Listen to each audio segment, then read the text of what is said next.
Good morning बच्चों। आज हम एक्सरसाइज 4.2 को शुरू कर रहे हैं। तो जो पहला क्वेश्चन है इसमें कुछ विकल्प दे रखे हैं और एक दो चर वाला रैखिक समीकरण दे रखा है। इसके विकल्पों में से एक विकल्प हमें छांटना है। तो जो क्वेश्चन है वो है y बराबर 3x-5 का a का द्वितीय हल होगा, केवल दो हल होंगे, अपरिमित रूप से अनेक हल होंगे। तो इसमें हम जानते हैं कि जो दो चर वाला रैखिक समीकरण होते हैं उसके अपरिमित रूप से अनेक हल होते हैं। अगर हम x का एक चर का मान कुछ रखते हैं तो उसके सापेक्ष y का मान निकल आता है। अगर x का मान या एक चर का मान दूसरा रखेंगे तो दूसरे चर का मान उसके सापेक्ष दूसरा आ जाएगा। तो इसको आप विस्तृत जानकारी आपको क्वेश्चन नंबर 2 में मालूम हो जाएगी कि जो अपरिमित रूप से अनेक हल क्यों हैं। तो इसका जो आंसर है अपरिमित रूप से अनेक हल हैं। आप इसको लिख लेंगे। क्वेश्चन नंबर 2 पे चलेंगे कि प्रत्येक समीकरण के 4 हल ज्ञात कीजिए। तो पहला क्वेश्चन है 2x + y = 7। यहाँ पर हमें x और y के वो 4 मान ज्ञात करने हैं कि जो इस समीकरण को संतुष्ट कर दें। इसके लिए हम क्या करेंगे कि दो चरों में से एक चर के 4 मान हम मान के चलेंगे। अपनी इच्छा के अनुसार 4 मान रख देंगे। जैसे मैंने यहाँ रखा हुआ है x बराबर 1, 2, 0, ऋण 1 छोटे पूर्णांक रखे हैं ताकि हमारे इनको कैलकुलेशन करने में आसानी हो जाए। तो हमने ये 4 मान अपनी इच्छा के अनुसार रखे हैं। इसकी सहायता से हम y के मान निकल आएंगे और वही समीकरण के हल होंगे। पहला पोर्शन देखो आप कि जब हमने x बराबर 1 रखा तो जो समीकरण थी हम पे 2x धन y बराबर 7। तो यहाँ x बराबर 1 रखने पर 2 गुणा गया x की जगह 1 धन y बराबर 7, 2 धन y बराबर 7, y बराबर 7 ऋण 2 और y का मान हमें प्राप्त हो गया 5। तो जब x का मान 1 है तो y का मान हमें क्या प्राप्त हो रहा है 5। तो जो पहला हल होगा वो होगा 1 और 5। अब दूसरा हल ज्ञात करने के लिए अब हम इस समीकरण में x की जगह 2 रख देंगे ये वाले पोर्शन में। तो 2x धन y बराबर 7, तो x बराबर 2 रखने पर तो 2 गुणा गया 2 धन y बराबर 7, तो 2 दूना 4 धन y बराबर 7, तो y बराबर 7 ऋण 4, तो y का दूसरा मान आया 3। जब x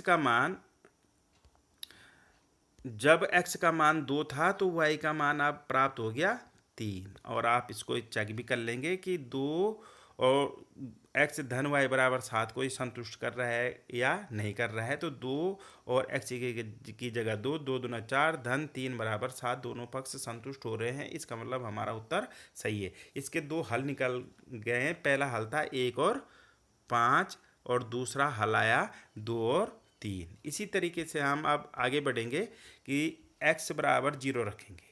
तो जो समीकरण थी हमारी 2x धन 7 बराबर 2x धन y बराबर 7, तो x बराबर 0 रखने पर तो 2 गुणा गया 0 धन y बराबर 7, तो y बराबर 7। अब हमें जब x का मान 0 रखा तो y की जगह क्या आ गया 7। तीसरा हल निकल गया 0 और 7। चौथा हल निकालने के लिए x का मान ऋण 1 रखा तो हमारे पास आ गया 2x धन y बराबर 7, x बराबर ऋण 1 रखने पर तो 2 गुणा गया ऋण 1 धन y बराबर 7, तो 2 और ऋण 1 का गुणा ऋण 2 और धन y बराबर 7, तो y बराबर 7 धन 2 पक्षांतर होकर ऋण 2 धन में बदल जाएगा तो y बराबर 9। जब x का मान ऋण 1 है तो y का मान आ जाएगा हमारे पास 9। तो इस समीकरण के जो अब जो हमने बॉक्स बनाया था अब वो बॉक्स हमने फिलअप कर दिया है कि जब x का मान 1 है तो y का मान 5, जब x का मान 2 है तो y का मान 3 और जब x का मान 0 है तो y का मान 7 और जब x का मान ऋण 1 है तो y का मान 9। तो जो इस समीकरण के 4 हल होंगे वो होंगे 1 और 5, 2 और 3, 0 और 7 और ऋण 1 और ऋण 9।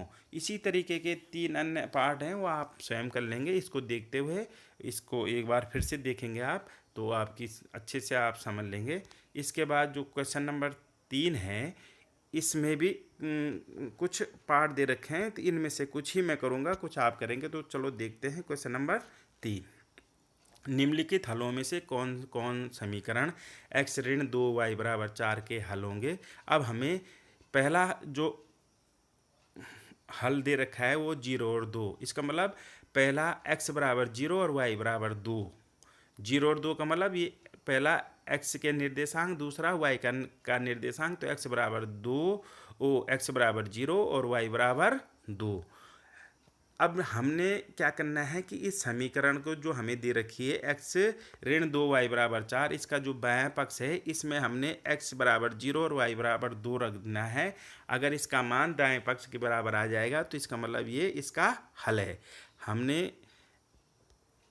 जो इसका बायां पक्ष था एक्स ऋण दो वाई में एक्स बराबर जीरो रख दिया और वाई बराबर दो रख दिया, तो ये आ जाएगा एक्स ऋण दो वाई बराबर जीरो ऋण दो वाई, और एक्स ऋण दो वाई बराबर जीरो ऋण ऋण दो और दो का गुणा ऋण चार, तो एक्स ऋण दो वाई बराबर ऋण चार। अब हमने देखा कि जो इस समीकरण का जो दायां पक्ष था वो चार है, और जो हमने नया मान रख के जो हमने आंसर आया हम पे वो आया ऋण चार। इसका मतलब दायां पक्ष में जो मान था उसमें समानता नहीं है, दोनों समान नहीं है। इसका मतलब ये हुआ कि x बराबर जीरो और y बराबर दो रखने पर समीकरण का दायां पक्ष समान नहीं है, अतः यह जीरो और दो समीकरण का हल नहीं है। इसका ये पहला पोर्शन है। दूसरा जो पार्ट है उसको देखो आप।